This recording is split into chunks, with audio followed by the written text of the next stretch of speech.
pawnbrokers. Oh, wow, that is amazing. Serves Britain's elite. They're Chanel bags, goodness sake. Here, gentry and jet setters Lisa, my darling. exchange their luxuries We're looking for around €1 million for the whole collection. for eye-watering amounts. It could be as much as £500,000. My God. The man behind it all I didn't get this much attention in my Ferrari. is entrepreneur James Constantino. We deal in almost anything of value, but what I love the most is the ones that make me the most profit. This time, a big boat I'm a bit of a natural, really, you know. You are? He says it could be worth anything from £200,000 to £2 million. arresting artwork, We can't do the 30,000.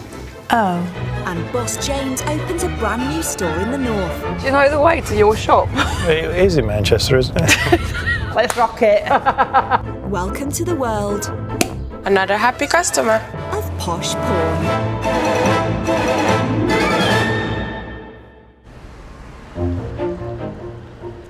James runs 3 high-end pawnbrokers, all based in the south. $4.5 grand deal, yeah?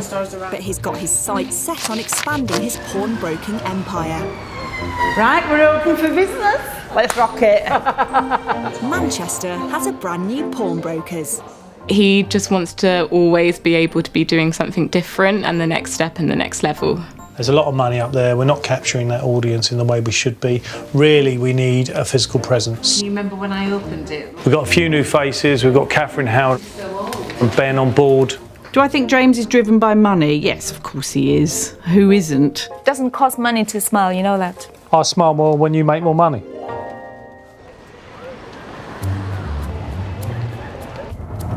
I wouldn't go left. Go down there, Can you turn around it? Yeah, it's like a big roundabout thing. Do you know the way to your shop? It is in Manchester, isn't it?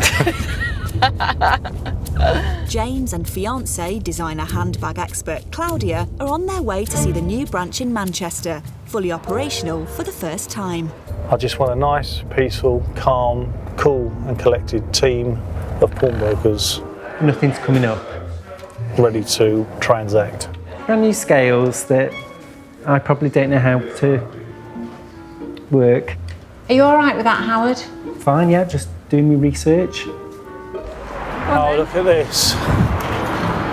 Lovely. Hi. How you doing? And you all right?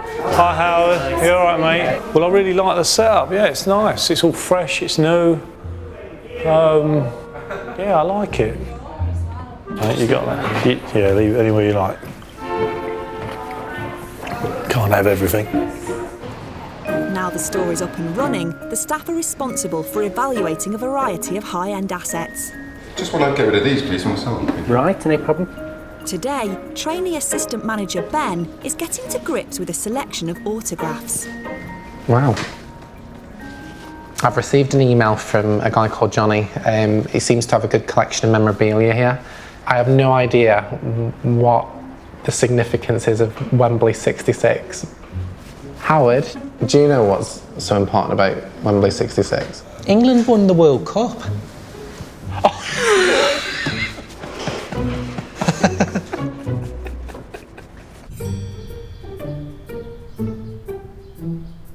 There's got to be a Buddha in every room in the house.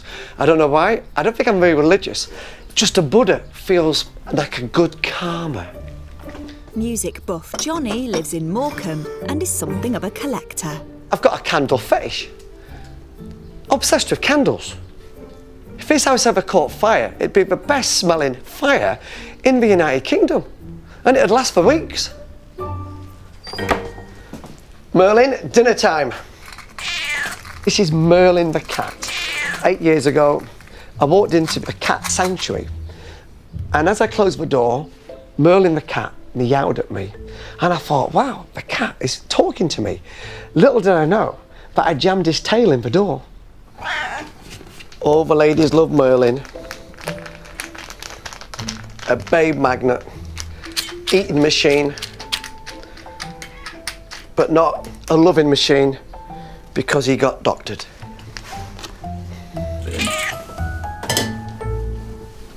For the past 20 years, Johnny has been working as a DJ. My DJ stage name is DJ Pep, and Pep stands for Positive Energy Person.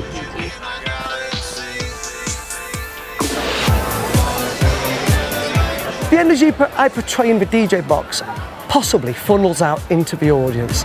Everybody put your hands in the air for champagne! The DJ Pep glass is always half full. Sunshine disposition, I recommend it. Taxi for Morecambe! The fascination with the fast life and stardom doesn't end when the music stops. I think when you watch people on television and you sort of like grow up, you feel like you know them, the next stage is to actually probably stalk them or get their autograph and put them on the wall. This is the Bible of how much each of these autographs cost me. The value of this office would be about possibly £12,000 to £14,000. A lady once said to me, it's either her or the autographs. So, hello, the autographs are still here. As you can see, there's not much space now for anyone else. Johnny's hoping to sell 5 to make room for new ones. Steve McQueen autograph going. It's a signed contract from 1971. He signed it 3 times. To get a Steve McQueen autograph once is good, but 3 times, awesome. Elvis Presley signed menu. Muhammad Ali, he is the greatest, and it's signed in the middle. Knockout. Then we have 2 ties, once owned and worn by Morecambe and Wise. And finally, the last one, a signed framed 1966 Wembley back seat with a signed picture of Jeff Hurst. Classic British sporting history. I do love my autographs, but it's time to move a selection of them on. If I was to get between £3,000 and £5,000 cash for the autographs, that would bring me sunshine.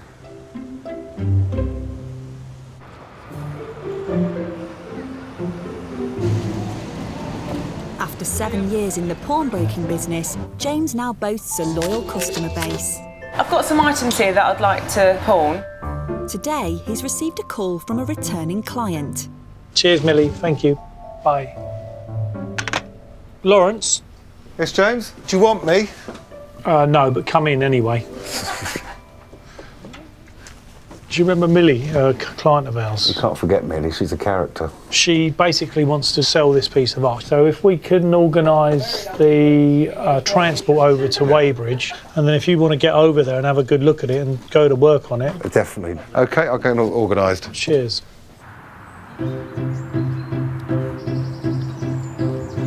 Hi, BC. This is the man in my life right now. The painting belongs to 45-year-old artist Millie. You're a model horse, aren't you? Good boy. Does my hand taste nice? Good boy. Here we go. This is where my money goes. Maybe the odd glass of champagne every now and again.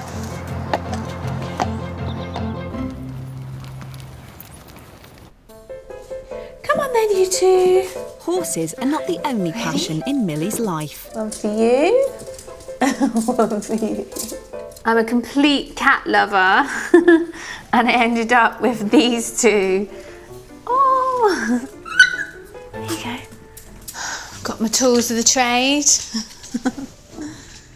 Millie is a photographer, but recently changed artistic direction.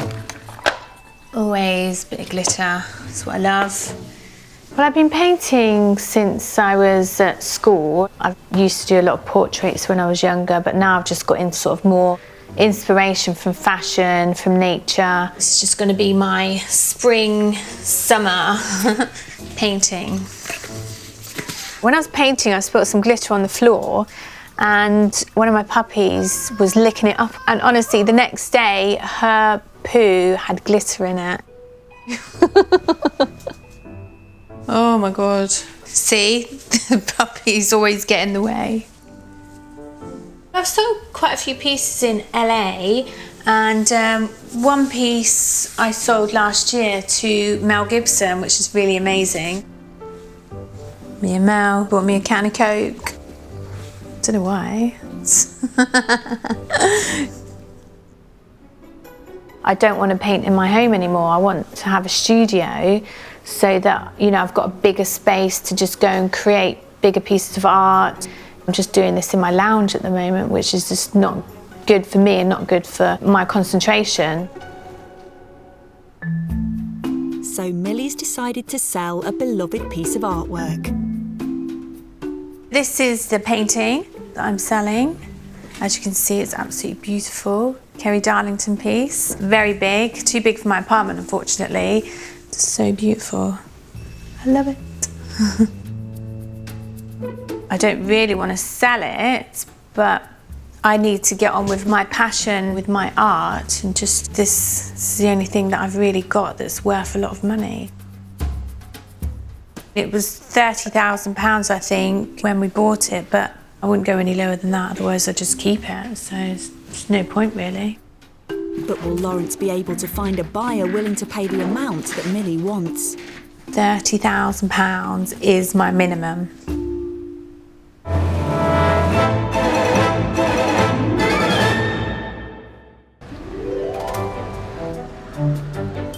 High-end pawnbroker James is now at the helm of 4 branches across the country. Wow, that is absolutely stunning, isn't it?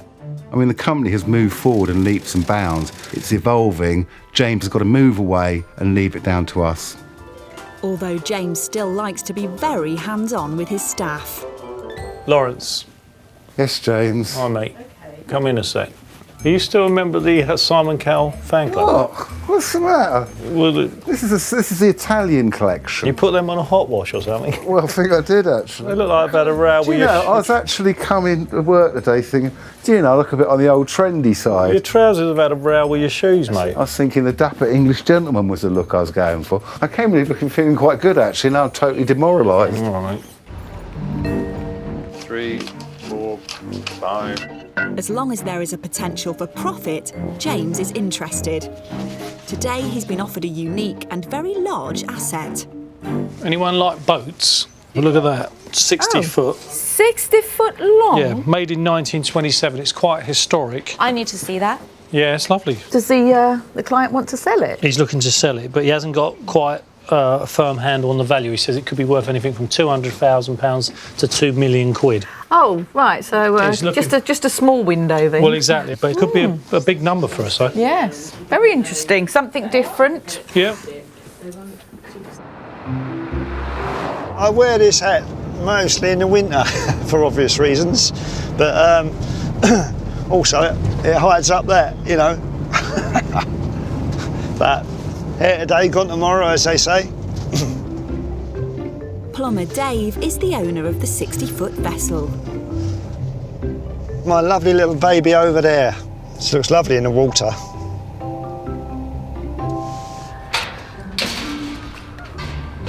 Yay! This is it, the floating man cave. Come down for the weekend, just recharge your batteries, go back a new man.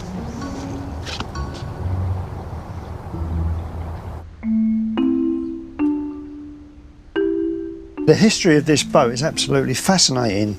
It was originally built in New York in 1927 for Patrick Grant II, who unfortunately, and I think it might have been due to the Wall Street crash, jumped out of a 5th-storey building. Come the Second World War, the boat was sold to the British Admiralty under the request of Churchill, and it was used as an air sea rescue boat by the RAF, based up in Anglesey. When I found out all this history, I felt more of a custodian rather than an owner, and I told my mate that. He said, "Shut up, will you?" It's a gentleman's motor yacht, really, and it's ended up with a plumber, still never mind. When I bought the boat, it really needed refitting out all the way through, which I've been doing myself, all the woodwork, and I've even changed the engines twice. I bought the New Yorker back in 1988, all those years ago, and it was £30,000 at that time, which is a lot of money, but I was so inspired by the boat, I thought it was worth it. Wooden boats are always going to be a bottomless pit. As people say that Owning a boat is like wearing a Savile Row suit, tearing up £50 notes in the shower. I wish it was that easy, you know. And that's why it's about time I need to move on, because I've got other interests. I like writing, and this is my first book actually, Horse the Polar Bear. The story's about a polar bear that lives up in the Arctic, full of mischief, fun, and an honest, upright chap. I can just see, hopefully, seeing this become a future classic. Sing this song for all the children who are feeling sad and just a little blue. This project we're working on, the Polar Bear, he also likes to write and record music, funny enough. And we've been working on this song and it's really coming together well. It won't be long before you're feeling right. All your troubles will be out of sight. Kids' songs that come out, I think, are just a little bit, you know, immature. I think they deserve a little bit better. So what do you say? Yeah, rock and roll. It's cost me a lot of money to do it. Just this last lot's probably sort of, I don't know, 8 or 10, 12,000 maybe. Professional editor, a professional book designer, and I've had a result. Now Dave is hoping the New Yorker can help him raise more money. I've said to James that I'm going to be looking in the era of 750,000. I want to get moving, and I've got some good stuff I want to put out, and I want to put it out, you know, but I need some heavy finance to do it.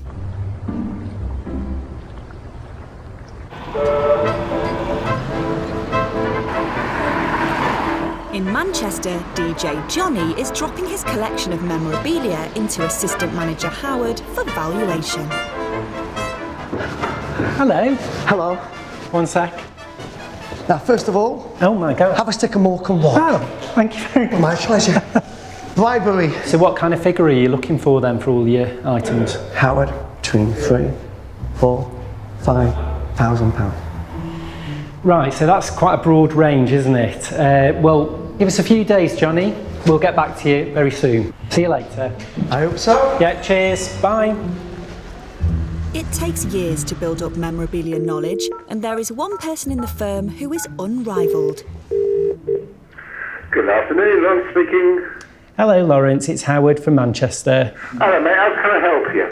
I've actually just had in 5 items of memorabilia. We've got a Steve McQueen photograph and letter.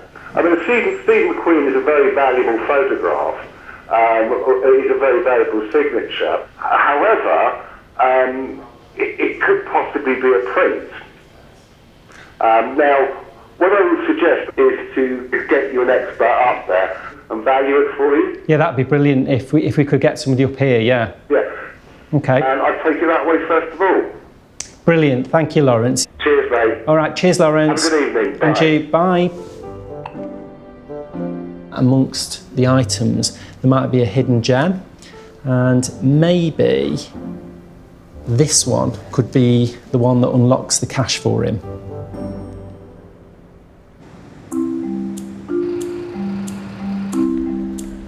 Thank you. There you go. Items that come through the door all have one thing in common. Their owners need money in a hurry. I've got a girl called Lucy coming in to see me, and she's had some really bad news. Her mother has died suddenly, which is dreadful news, and I know she's devastated. And now it's left her financially in difficulty because she needs to arrange the funeral. She was my best friend, so it's going to be really hard without her. 34-year-old Lucy from Essex lost her mum 8 days ago. Mum was fine up until about a week ago. She had an issue with her stomach that we didn't know there was anything wrong. And then she got put onto life support and unfortunately had a cardiac arrest. Very young 65-year-old to have left here, but as they say, they always take the good ones.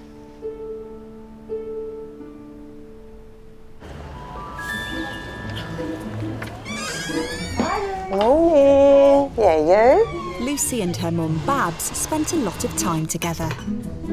Mum was always in here. She was always having her hair done and eyelashes on and makeup, always known for having the red lipstick on. If you looked in the dictionary, I would be under Essex for the hair, extensions, fake tan, eyelashes, just everything. Oh, she's larger than life, old Luce. Never been any different. I've known her for a long, long time. Same as her mum. That's lovely. All right, Luce. Brilliant, thank you. Yeah, she's just great. Absolutely loved her. Her mum's funeral is in just 4 days, and there's a lot for her and Dad Larry to organise. Need to go and sort out Mum's underwear. Can't be giving her no bad underwear to wear.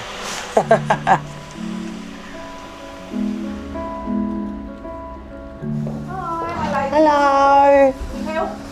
We've come to sort out the financing some flowers next Friday.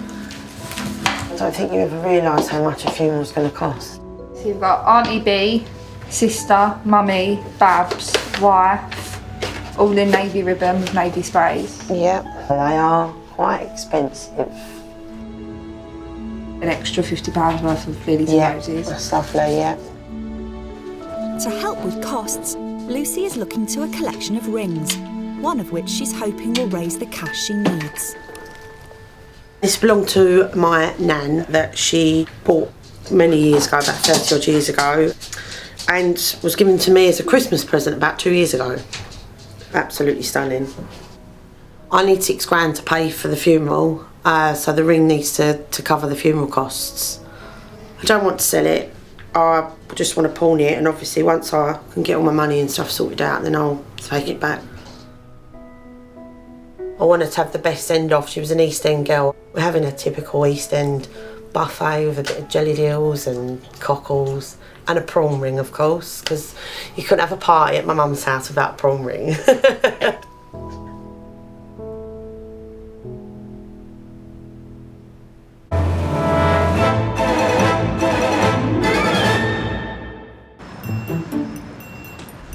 In Hatton Garden, James's pawnbroking team have grown so much, there are now more staff than desks. That's my secret. Being a nomad, I have no desk. I can sit on this desk for a while, so I get moved along from this one. James has the organisational skills of a goldfish and the retention of about 30 seconds. Hello. Lawrence, there is a very beautiful, fine computer. Can you join me on the other side of my desk? No, I don't want to. I've got no desk. I even got my own cup. That's what I get. I think one of the reasons I've lasted so long is James thinks I'm the cleaner.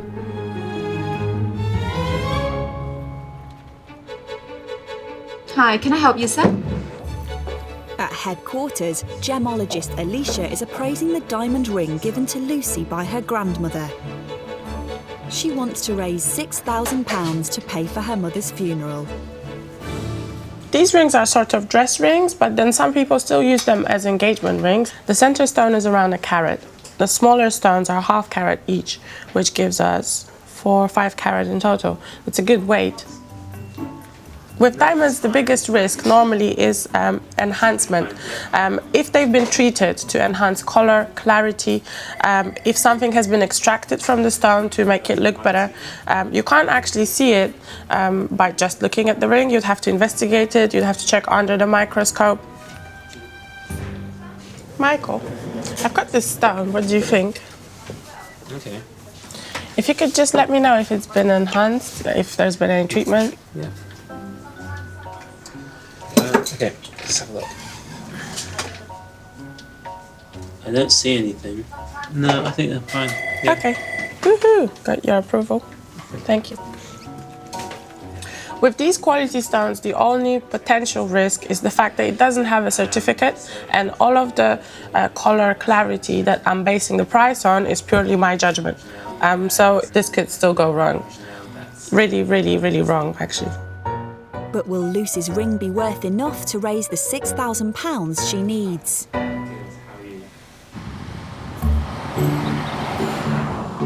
In Kent, boss James is on his way to investigate a massive maritime asset. I'm off to see David. He's got a boat called the New Yorker. It's a big number as well, so we've got to be extra careful with this one because boats can be a really, really tricky asset to value. Bit nervous about it, but there we are. You have to go through these things. Just cleaning the filters on the engines at the moment, so I can get ready to fire up when he gets here. David.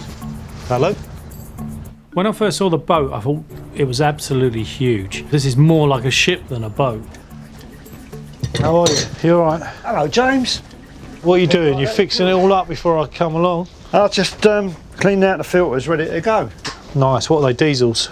Yeah, 360 horsepower, 12 litre. Nice. Lovely. Oh, yeah, sweet, yeah. They run perfect. You want to come and have a look round the front? Lovely. Lead the way. Start at the sharp end. Right, there we go. It's the main owner's suite, as they like to call them. You done all this, did you? Yeah, everything really. I didn't make the curtains. You didn't run them up? You didn't run them up? No? No, I'm not. Curtains ain't my thing. Not your handiwork. Right, this is the lovely wheelhouse. So what we're doing then, we're firing her up? Yep. I'm liking that. I'm liking the sound of the diesel engines.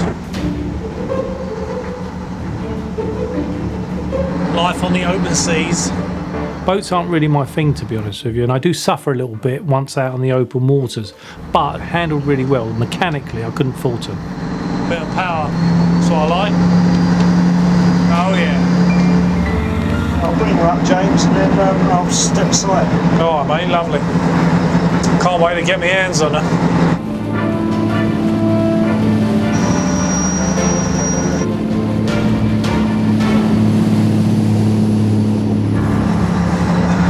I'm a bit of a natural, really, you know. You are. I don't know if you've noticed. It's quite a small steering wheel, isn't it? I want more of a manly steering wheel, to be honest with you. I'm having to bend my knees though every time I want to steer. This steering wheel's a bit small. Steering that boat was reminiscent of a Pilates class I once attended. A little bit of left. I'll tell you what, this is a good workout, isn't it? Oh dear. The New Yorker has a well-documented history, which Dave hopes will impress James. That's a picture of it there. That'll be back in 1928. What's this one you've got bookmarked here then? That's another picture of her there. Probably wow. Well, this is all interesting. This will add value, but what are you going to do with the money? I'm doing a children's book. I've been doing it for years, but I've been dipping in and out of it. Yeah, okay. You know. Well, we'll look at all the options. So at the moment, you want to sell, you would consider a loan. And what sort of money are you looking to raise to get you where you need to be in terms of what you need to do with the book? For 750k. Okay, 750,000, okay. My job now is to go away, do some work, look at the history of the boat and see what sort of value that would add to it. And we'll come up with some numbers and see if we can get this one done for you. James, thank you so much for coming down. No problem, mate. It's a pleasure. Corner. You know, you could just turn the corner for me. Definitely. I shall do my best for you, mate. Overall, I thought that went rather well. So, yeah, he's going to do what he can do for me. All in the lap of the gods, really. Well, look, the boat's an amazing bit of kit. It's got a lot of history. It's a big old vessel, but with that comes a lot of maintenance, and we've got to be cautious. He's a terror for the speed, isn't he? He loves it. I had to wrestle it off him.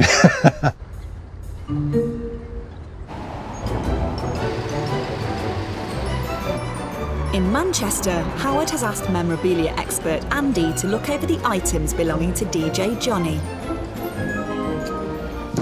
So here's all the collection. Well, that's a varied bag, this one, isn't it? Well, this is my favourite, the Wembley seat from the World Cup in '66. That's right, and you know, it's very in vogue at the moment, being 50 years, yeah. You know, our anniversary of winning the World Cup. Lovely picture there, Sir Geoff Hurst, hat-trick hero. There's a price ticket on it I can see. I mean, the actual value of it is probably dropped since then. Do you know what I mean? But realistically, I'd have thought that had been worth more, but no. It's going to go up in value, but only if it was multi-signed. Didn't realise that. Yep. Okay. So then we move on to the King himself here. What's your thoughts on this one? It's a nice Elvis signature, and it's spot on. He's pretty unique and pretty rare. Great bit of memorabilia, very, very desirable, and something you would want in the shop. Moving on from one American icon to another, we've got Steve McQueen. What's your thoughts about him? Beautiful item, a contract, and highly, highly desirable. Great photo, Hollywood legend Steve McQueen. Very nice. Staying with the American theme, we've got Muhammad Ali shot there in one of his fights. He looks like he's just KO'd somebody. Yes, this classic one where he's knocked out Sonny Liston. A great example of his signature as well, Muhammad Ali, consistent with genuine, consistent with his early autograph. Iconic photo, iconic signature, great item. Finally, we've got this one, Eric Morecambe and Ernie Wise, but they're not signed, these two ties. Yeah, I've seen something similar from an auction where they've been donated, and they would actually donate them to a charity, to a cause, on the night they've been brought. So obviously they are authentic ties that was given by Eric and Ernie. Whether they've worn them or not is different. There'll be a place for it. There's a place for everything. You wouldn't like it in your lounge? Not really. Okay. Well, cheers, Andy. Thank you very much indeed for all your help. Lovely. It's been a pleasure, mate. Thanks, Andy. Cheers. We just need to work on a few numbers to go back to Johnny and, yeah, hopefully make him happy.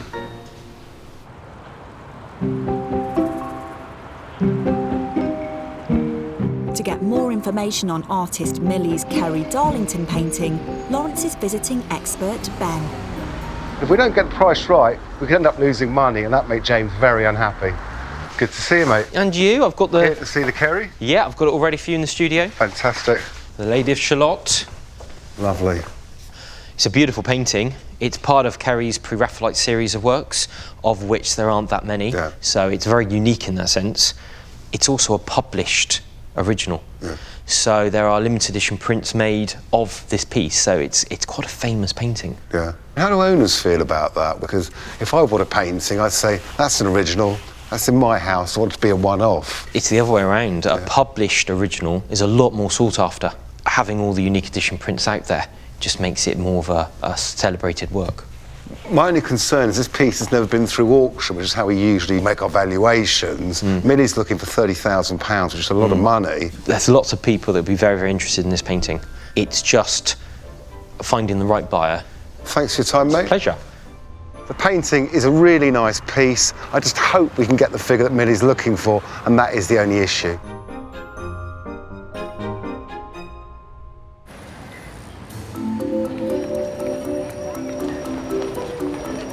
Headquarters, gemologist Alicia has been appraising the diamond ring belonging to Lucy. Hi. Hiya. I've got this ring back. How'd you get on? Really lovely ring, very good clarity of the stones, very good colour. We've cleaned it up, we've measured the stones, we've looked under the microscope. We haven't left the stone unturned. They look really bright, don't they? Yeah. Really bright. We've still got the downside of the ring being a clustering, so difficult to sell. Yeah. Cheers, Alicia. Thanks for that. No problem. Cheers. The ring's owner, Lucy, is on her way in to find out whether James can give her a loan to pay for her mum's funeral. We need to get the money, obviously, to give her a good send-off, because she deserves it more than anything. We've done some work on it, and it's not an easy one because the setting's not very desirable, although the quality of the stones is really good. And we've got a figure for her now, and she's coming back in to see me, and let's see what she says. Hi, James. Lucy, to see you. Oh, thanks. Hi, Lucy. You all right? Thank you. How you doing? Hello, you all right? Yeah. Well, thanks for being patient with us, and just remind me, so you're looking for 6,000, yeah. 6,000. When do you need the cash by? ASAP, because Mum's funeral's at the end of the week. Okay. Well, we did some work, because when I first saw it, to be honest with you, these cluster rings, because they're so difficult, they're quite old-fashioned, and they're not the easiest things to sell, I must admit. So Alicia and Michael have done some work on it, and when I say work, what they're looking for is the diamonds. The setting is so old-fashioned that we probably, if we advertise that, it could sit there for 2 or 3 years. Yep. But I have got some news for you. Because the stone content is of such good quality, I'm able to get to your £6,000. That's amazing, thank you, that's brilliant. Is that good? The 6K is going to mean so much for me, for Mum, just to be able to give her the best send-off possible. So, yeah, it'd be brilliant, absolutely brilliant. Thank you so much. We'll get it all drawn up for you and ping the money over to you. Thank you so much. Lovely. Means a lot, thank you. I hope that takes a bit of pressure off you. Certainly does, yeah. That's it. All right, well, thank you. Thanks for coming in. Thank you for seeing me. See you later. Bye. Take care. Bye. I'm over the moon, just lifted a massive weight off my shoulders. I mean, this wasn't easy. Funerals are massively expensive things these days, and, you know, unfortunately, everyone's got to have one. And, yeah, just glad we could help her out. I've got the 6K that I need, and Mum's just going to have the best send-off possible, so I'm really, really pleased about that. Hopefully she's watching down and enjoying what we're doing.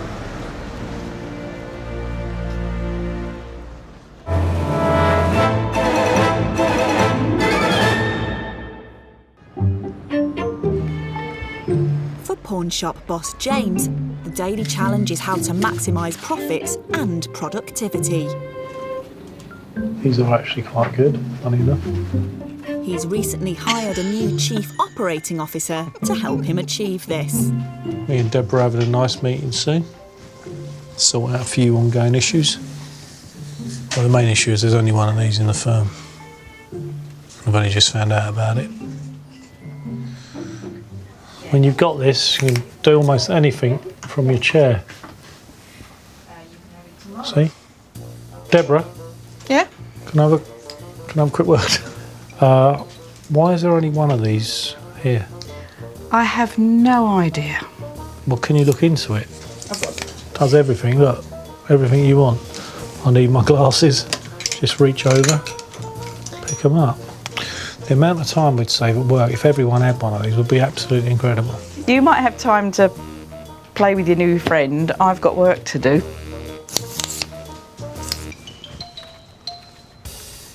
So this is the sort of reason why she's been brought in, to be honest with you. In Weybridge, artist Millie is arriving to see if Lawrence has been able to sell her painting. Well, Millie's looking for 30,000, which, going on the original price she paid, is a fair amount. We've now got a figure. We just hope Millie's happy with it. I'm excited to find out how much my Kerry Darlington painting is worth. I just want as much as I can for it as soon as possible, because I really do need to get out of my apartment and get my own studio so I can create my own art. Hello, Millie. How are you? How are you? Long time no see. Yeah. Okay, just like to take a seat there. Thank you. How we usually judge or value art pieces is to actually look at an auction price. Okay. With Kerry Darlington, she is such a popular artist. They very rarely get resold. People will keep them as investments, and just because they love her art. It's one of her early ones. Yeah. So when you've got the older styles of art, people, when they move to a new style, becomes less desirable. Oh, really? However, Kerry sort of does buck the trend on that. What she's doing now on this particular piece, which is quite common after a while on the bigger pieces, is to run prints on it. Okay, yeah. Which does actually enhance the value of a painting. You paid 30,000 for it. Have you had it valued since in any way at all? No, I just, it's been at my apartment ever since, really. I've got a valuation for it, or what we can offer for you. We can't do the 30,000. Oh. The figure we've got is nowhere near 30,000, I'm afraid. Really? You're going to be looking at, to you, 120,000. Oh, you're kidding? No, James's client has come in with 120,000 on it. I'm just gobsmacked. Well, the thing is, it's Kerry Darlington. She just doesn't do those big, massive Renaissance paintings anymore, and they're massively desirable. Now she's the UK's leading female artist, so her work just goes straight out the door. 120,000. 120,000. Sorry, I'm just in complete shock. We'll organise the funds to be transferred to you. I'm very happy, very, very happy. Over the moon, you wouldn't believe. Thank you, Lauren. Oh, you're welcome, Millie. when he said 120, I was like, are you joking? I just couldn't believe it. I'm still in shock now. So yeah, I'll have to try and think what I'm going to do with the rest of that money. Obviously, first of all, I want my studio, but I think I might just get a bottle of champagne and just celebrate. Giving this sort of news really, really is a highlight. Tell somebody that's expecting 30,000, they're getting 120,000. What a buzz. I'm really buzzing over it.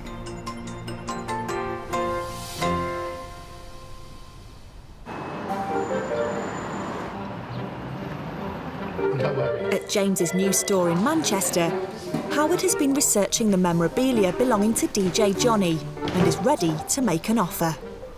Johnny was after quite a bit of money. You know, it's anybody's guess really if he's going to be happy with what we offer. Today I'm feeling positive about the price. The cut-off point on this deal is £2,500, 2,500. How are you? Here we are then, so if you'd like to have a seat, sir. Thank you, Howie. Your lovely items are here, as you can see, and we've assessed each and every one of them. Good. On balance, we've got a very nice collection here of memorabilia. So if left hand is positive and right hand is negative, how's it going, H? Higher or lower? It's always going to be positive with you, isn't it? Good man, H. So leading on to the Wembley seat that you've got, you can actually pick up one of those seats for in the region of £40. Really? And you can actually get a Jeff Hurst signature now for something in the region of £20. So it's not as wow. It's not as rare as you might. So when Jeff passes away, the value will go up, as always. It will appreciate. So next we had Elvis. You're looking at a fairly rare piece there. Keeping with the American theme, we move on to Steve McQueen.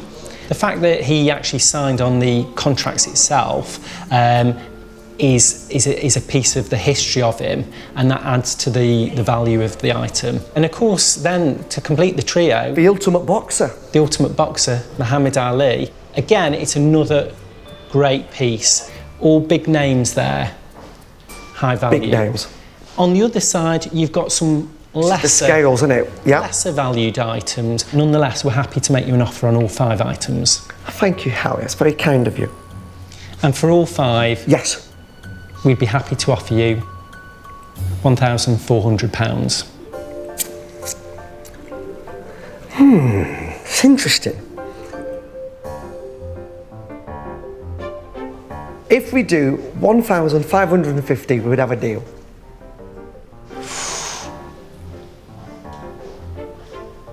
If there was anything else, it would be, you know, a small gesture. Yes. We'd be looking at £50 and that would be it, maximum. So we'd be looking at £1,450? Yeah, that's it, final. H, let's shake on it. Oh, well it's done. It's my pleasure. And mine, great. I'm decluttering the crib slowly. You are indeed. I'm buzzing that we actually got the deal through, that Johnny's walked away a happy man. I feel good. Elvis has left the building. I'm happy.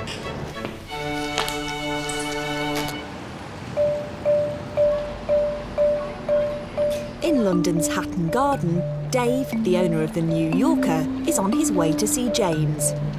He's looking for quite a big number. He did ban around figures of 700 and 800 grand in terms of the value. It's not easy with a 60-foot vessel, especially with the history that's been attached to it, making up a lot of the values. The ideal scenario for me would be to sell the boat lock, stock and barrel, and that'll cut the shackles so I can get stuck into my publishing thing. Hello, James. Hi, Dave. All right, mate. Nice to see you again. Yeah, great. How you been? Yeah, rocking, yeah. Grab a seat. Thank you very much.